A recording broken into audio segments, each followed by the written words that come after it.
Hello viewers, অচেতনতার free coaching চ্যানেলে তোমাদের সকলকে স্বাগত জানাই।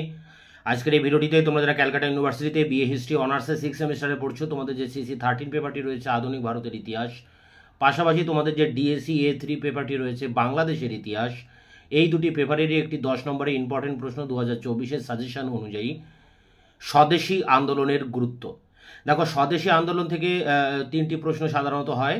স্বদেশী আন্দোলনের ধারা, সেটি তোমাদেরকে এর আগে তার উত্তরটি দিয়েছি, এবং তারপরে যেটা থাকে স্বদেশী আন্দোলনের সীমাবদ্ধতা, তার উত্তরও দেওয়া হয়ে গিয়েছে। আরেকটি প্রশ্ন আছে, সেটি হচ্ছে স্বদেশী আন্দোলনের গুরুত্ব। তা 10 নম্বরের জন্য এই প্রশ্নটি দুটি পেপারের যে কোনো একটিতে কিন্তু আসতে পারে। তাই এখানে আমি স্বদেশী আন্দোলনের উত্তরটি নিয়ে আলোচনা করব। দেখো, বিংশ শতকের প্রথমার্ধে, তোমরা এই জায়গাটা একটু মিস্টেক আছে, তোমরা একটু বুঝে নেবে। প্রথমার্ধে সাম্রাজ্যবাদী ব্রিটিশ শাসনের বিরুদ্ধে যেসব জাতীয় আন্দোলন পরিচালিত হয়েছিল সেগুলোর মধ্যে বিশেষভাবে উল্লেখযোগ্য হলো স্বদেশী আন্দোলন।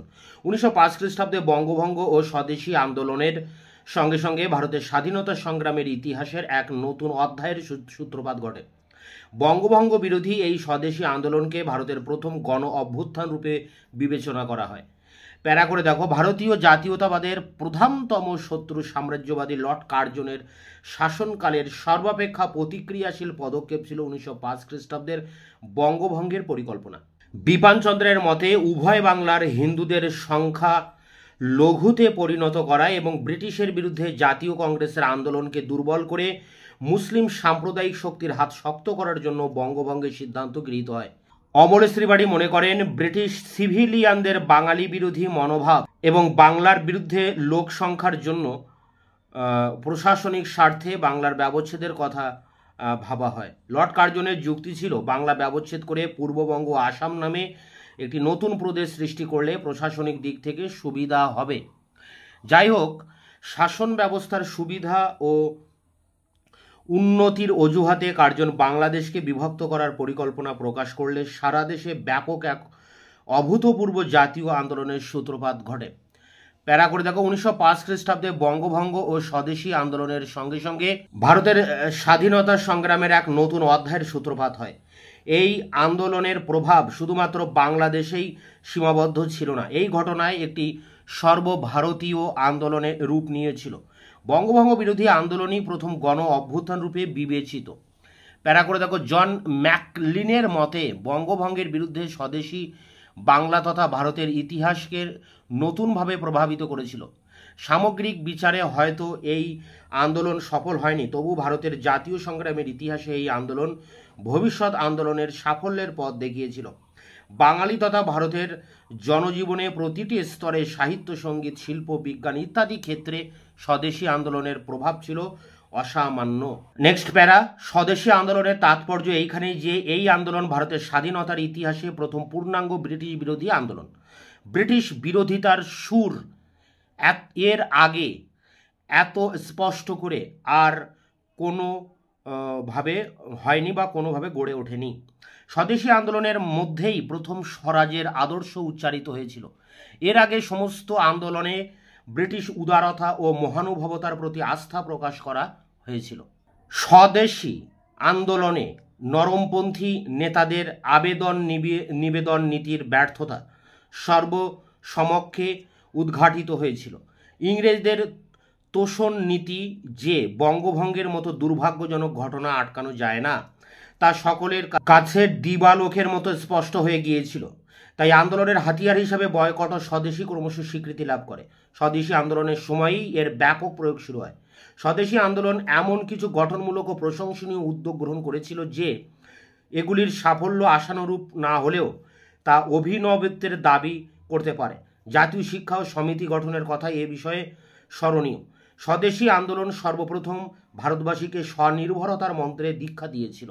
প্যারা করে, স্বদেশী আন্দোলন বাংলার ঐতিহ্যমণ্ডিত কুটির শিল্পের পুনরুজ্জীবনে সহায়ক হয়েছিল। স্বদেশী আন্দোলনের ফলশ্রুতি স্বরূপ প্রতিষ্ঠিত হয়েছিল বেঙ্গল কেমিক্যাল। জামশেদজি টাটা করেছিলেন লৌহ ইস্পাত কারখানা।